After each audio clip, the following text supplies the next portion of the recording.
So today we're still working on relative frequency two-way tables, but right now we're going to focus on completing two-way tables.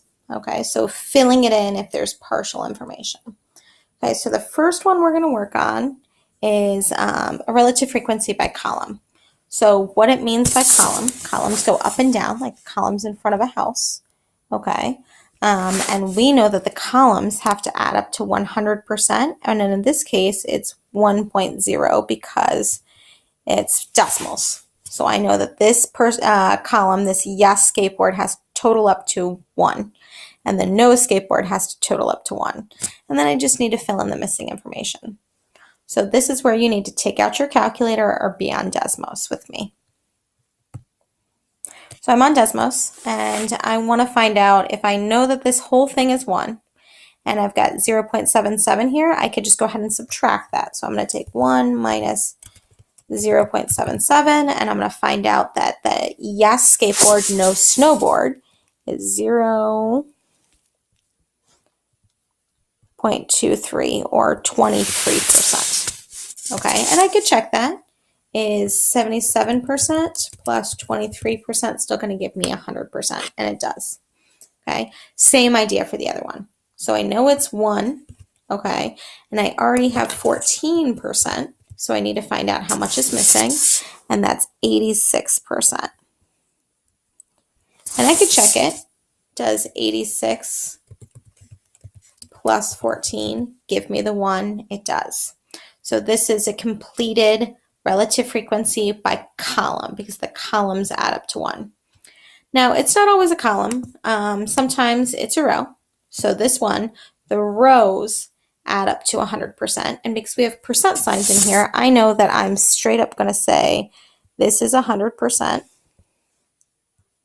So the whole thing this is 100%, and this has got to be 100%. Okay, so that's like my total off to the side. Okay, now I'm ready to just fill in some numbers. So I know in my children area, 73% like chocolate. We don't know how many vanilla people there are, how many vanilla children there are.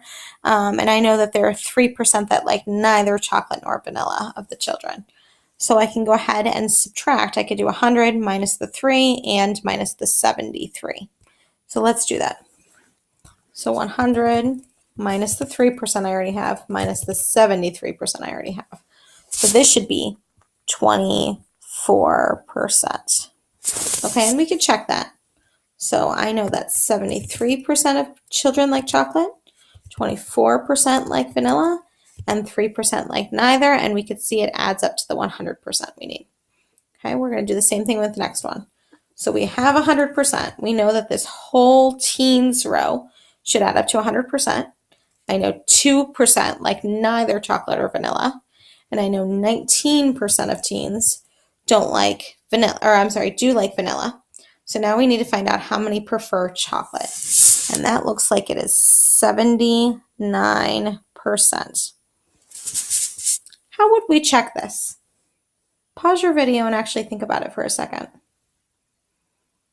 If you said 79 plus 19 plus 2, and you put it all in your calculator, you should get 100%. You are absolutely correct. Okay, if you type that all in, you should get 100%. Okay, we're going to do the last one. Pause the video and see if you get the same thing as me. So for this last one, I got 59% of adults like neither. Okay, so that means that I did, and you could see it here, I did 100 minus 23 minus 18. Okay, so total I had 100% of adults, okay, and 59% of them prefer neither chocolate or vanilla, so they like some other flavor. Okay, there's one more type of relative frequency table we have, and we could just call this one the relative frequency table. This is what you saw on the front, where all of the numbers add up. And when I say all, I am specifically talking about these numbers right here. All together, they're going to add up to 1. What this outside part is right here, these are totals. So it's just kind of like a running total to make it easier. So let's go ahead and let's start filling some of this stuff in.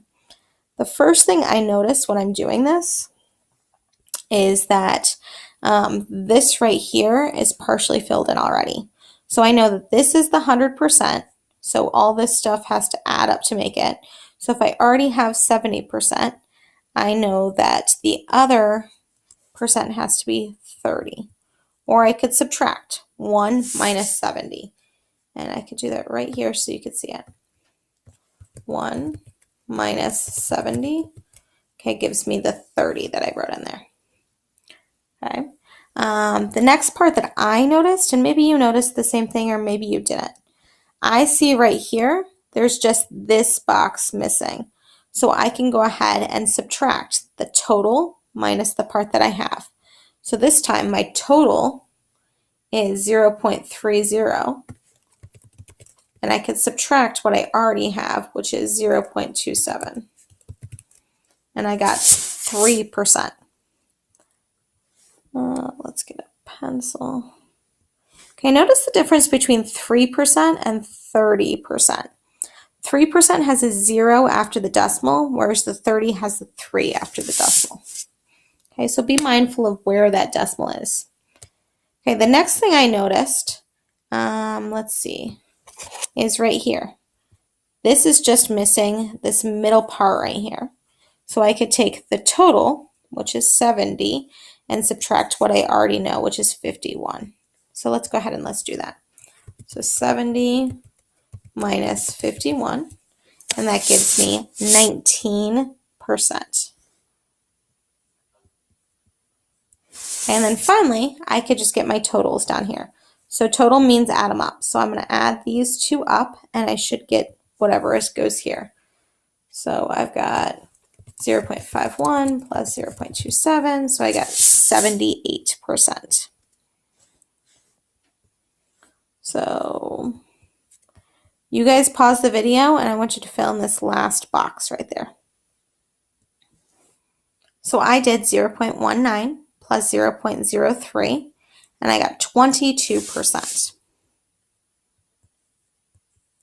Now, the way we could check this is we could check our totals and see if we get 1 for both sides.